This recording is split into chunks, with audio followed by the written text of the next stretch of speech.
Bradley,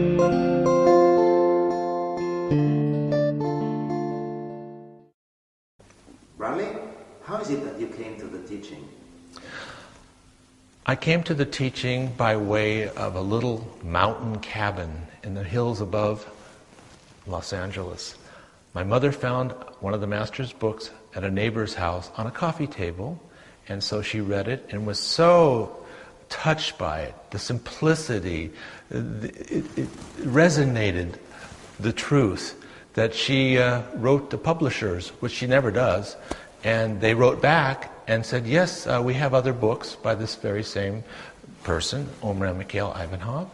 And incidentally, there are some people in the Los Angeles area that also would like to meet people who are interested in the works of Омраамом Айванховым. Dr. Johnny Boney and his wife Mary Therese were made responsible by the Master to bring the teaching to America. And it just so happened that they lived in Los Angeles, not far from where we lived, and it gave us the opportunity to personally meet them and spend time with them. And our relationship developed and grew to the point where we were now visiting the Beaufort, meeting the Master personally, being with the brothers and sisters. And in those days, the vibration was incredible. There was such a current of excitement in the air, the building that was going on, the singing that was going on. If it was so magical, because if you needed perhaps a ride into town, it just manifested itself right before you. A person could walk by and say, does anybody need to go to town? And just moments ago you thought, yeah, I need to go to town. Yeah, sure, I'll go with you. And it just, everything clicked. It was amazing.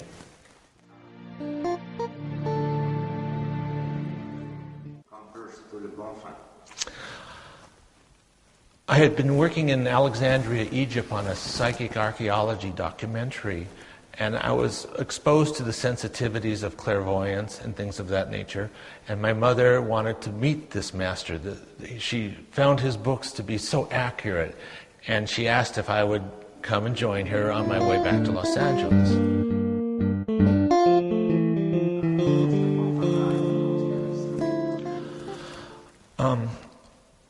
One of the things that I was a little bit reluctant to do was to go to the Beaufort, because I heard it was a spiritual center and people pray and they meditate and they have a particular custom and ways, and I thought that was unnecessary.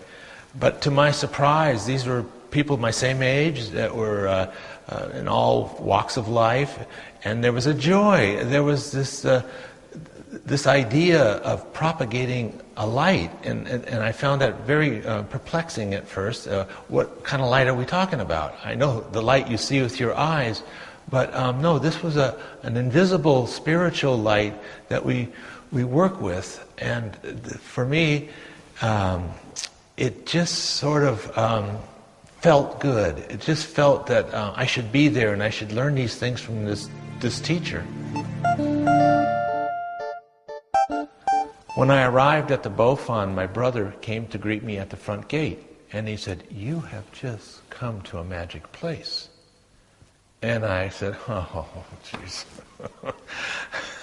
I said, "I'll decide if it's magic or not."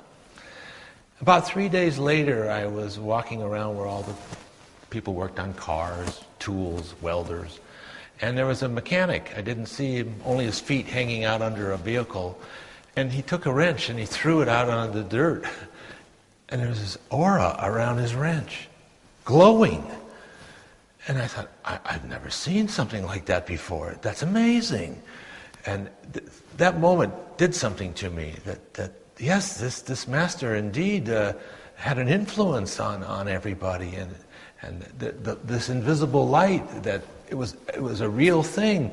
And it really took me by surprise, and at the same time, I was totally enchanted with the experience.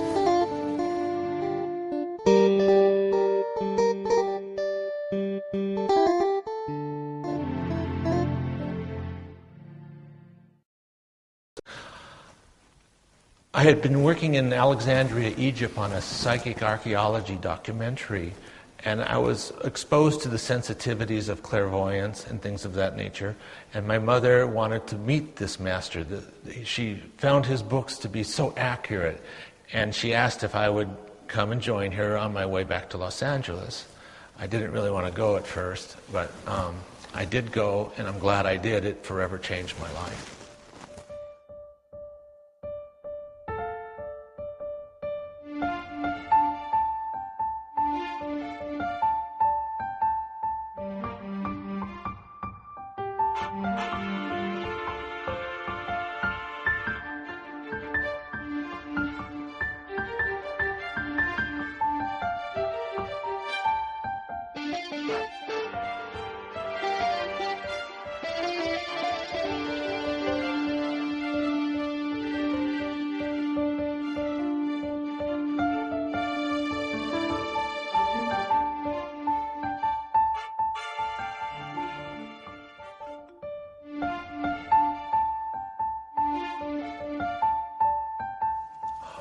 Fortunately, there were some people that did speak English, and one of them happened to be the head of the publishing arm. He was a Belgian, and he asked if I wouldn't mind with my cameras go around and take photographs, still photographs of the various activities at the Beaufort, for perhaps they would use them in the books. And I was sure, no, I would love to do that. And that gave me the opportunity to, again, meet new brothers and sisters from different countries and just see in more depth all the various activities. There were so many artistic people there, sculpture, piano, you name it, making clothing. It was a wonderful opportunity for a photographer. And when I look at the pictures 20, 25 years later, they are excellent because of the light of these people. They're vegetarians. They sing every day, at least 12 songs a day. Their auras are very nice and luminous, and it's reflected in the photographs.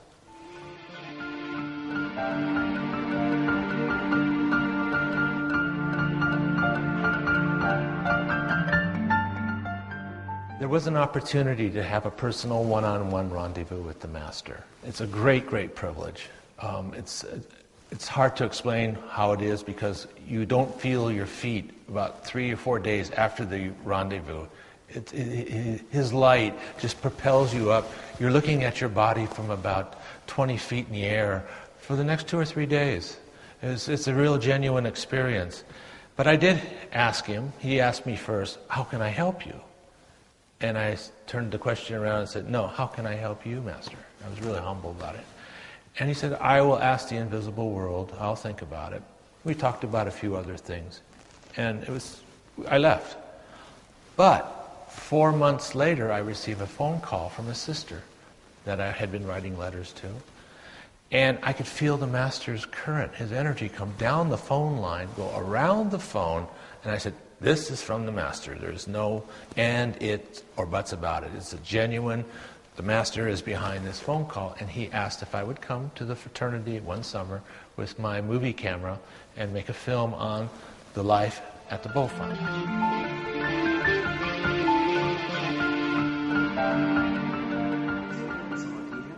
Yes, I filmed the Master in the summer of 1982. He gave permission personally to me to come to the Sunrise and film the fraternity with him at the Rocher. Also, the gymnastics. I filmed the Master from a very few feet away. And I'll say that in all my years of filming and being under pressure, nothing compares with trying to film the Master so close. It was unbelievable. I could feel adrenaline squirting out of my ears. It was the hardest thing I ever did, and it's probably the simplest thing to just film one man doing some exercises. When I was able to film the Master, he knew about it a day before. We had a rendezvous, and I asked him if I could film him after the respiration exercise at the Sunrise, and he agreed. And I also asked him if I could film him doing the gymnastics in front of perhaps almost 1,000 brothers and sisters. It was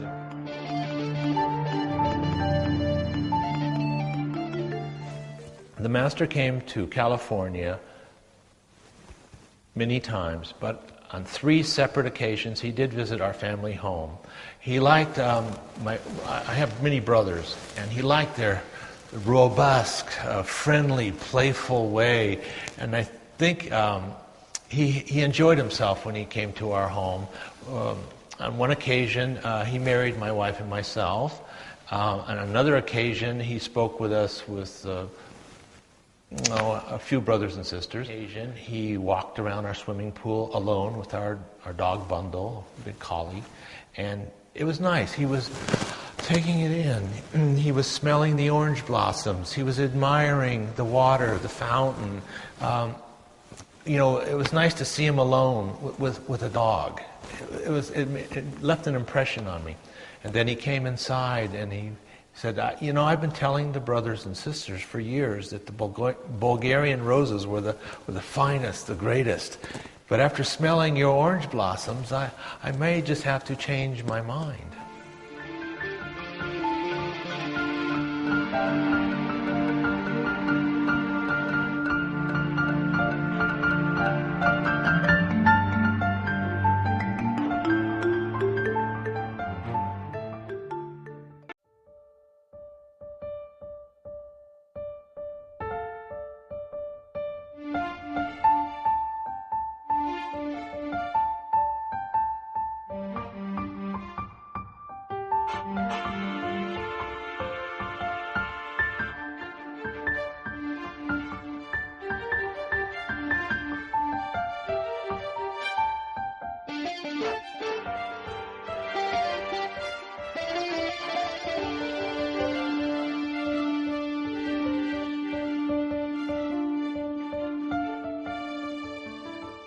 Visit. But on one occasion we had been growing an organic garden in Malibu, California, so we decided to take the Master the fruits, the vegetables that we had been growing, and when we came to the home that he was staying at, that was Johnny Boney and Mary Teresa, they said, you just wait in the living room and the Master, he'll come down the hall from the bedroom and see you. I said, fine. We didn't really ask for a rendezvous. We just wanted to leave the vegetables. But they said, no, he'd like to see you. And in those moments of waiting for the Master, I discovered something it just kind of, again, it was overwhelming, that through the cracks of the door, outlining the door, it was like this light was being projected, what you experience at a sunrise, just before the sun across the horizon, there's the initial rays that aren't direct sun rays. It's just like an aura of light. And it was coming through all the door. And I went, oh my gosh, this is new to me. And then the door opens and the Master comes walking down the hall, and it just kind of grew and grew. And I was really taken in by it.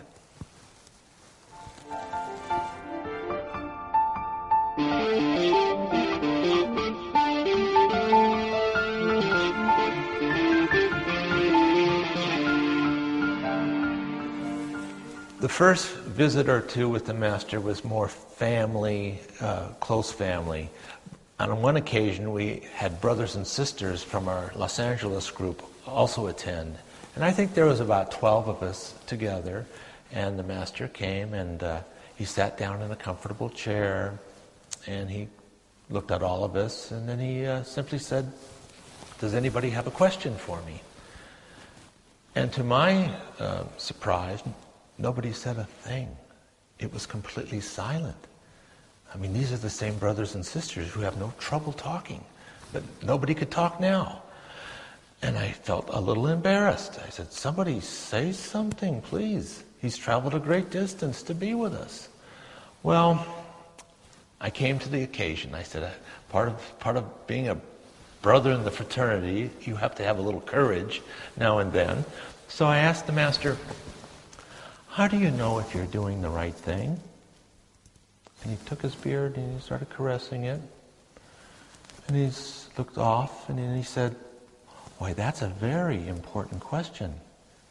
I based my entire teaching on that one question. And I thought to myself, I don't think I'm really intelligent, but I'm interested. he gave us an answer that I wasn't expecting at all. He began by saying, suppose you'd like to visit a friend across town, and you must release it. Release that thought and think of nothing for 2-3 seconds, 10 minutes maximum. He says, because behind that thought comes a feeling. And if it's, he went like this with his hands, he says, if it's golden, it's expanding, and it's warm. That's a yes. Your friend is indeed home.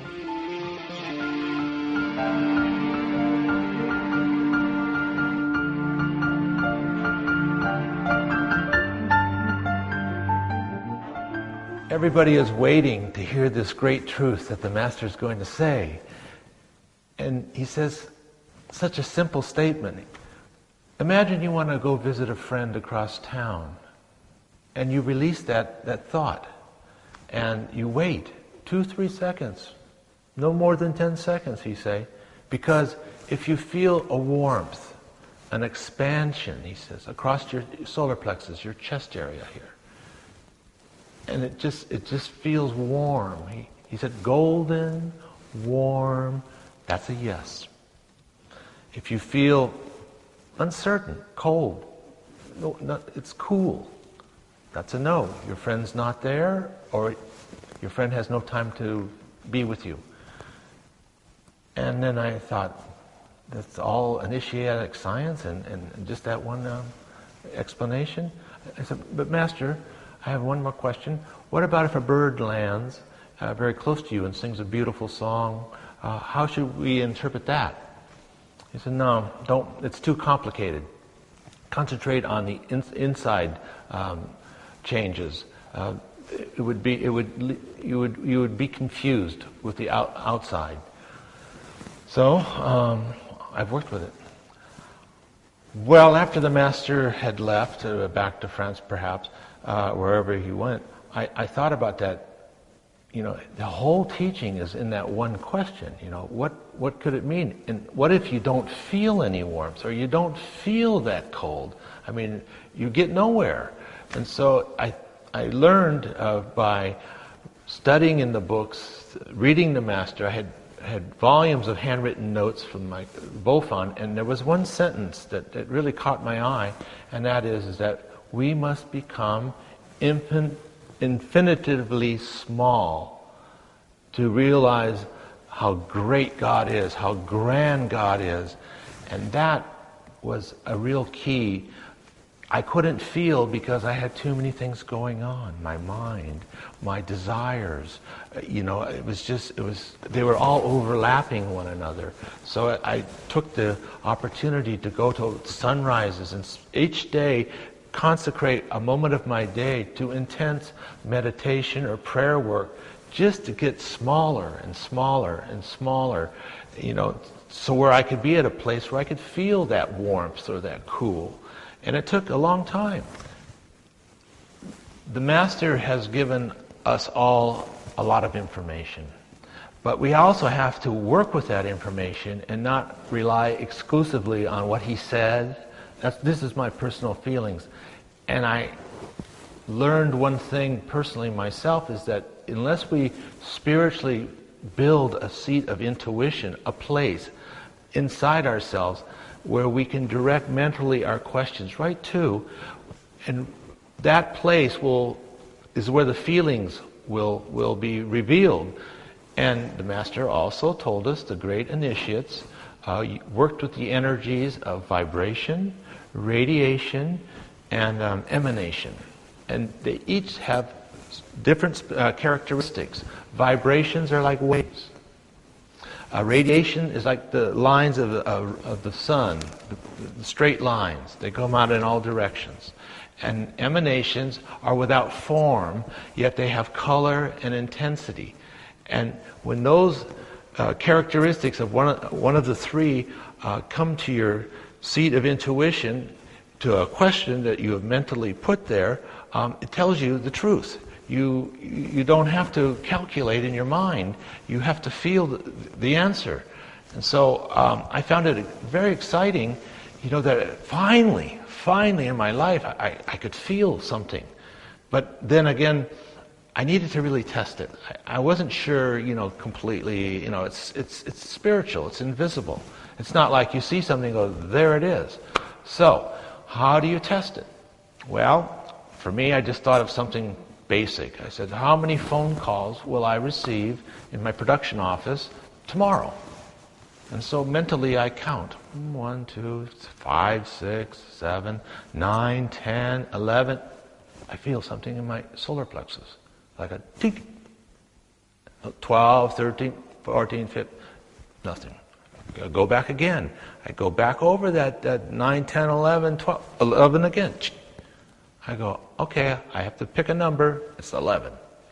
Next day, phone rings all day long. By the time I go to bed, only 10 phone calls came in. I thought, well, it's remarkable. I was that close, but it's not perfect.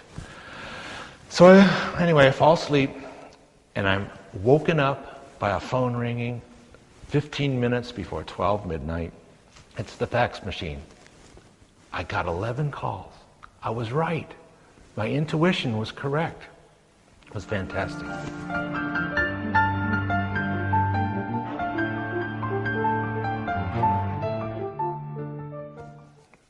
One of the important aspects of the Master's teaching is awareness.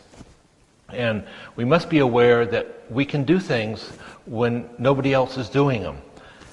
And suppose you're at a post office standing in line, or you're in a grocery market, and use that time wisely and do something selfless without expectation of something.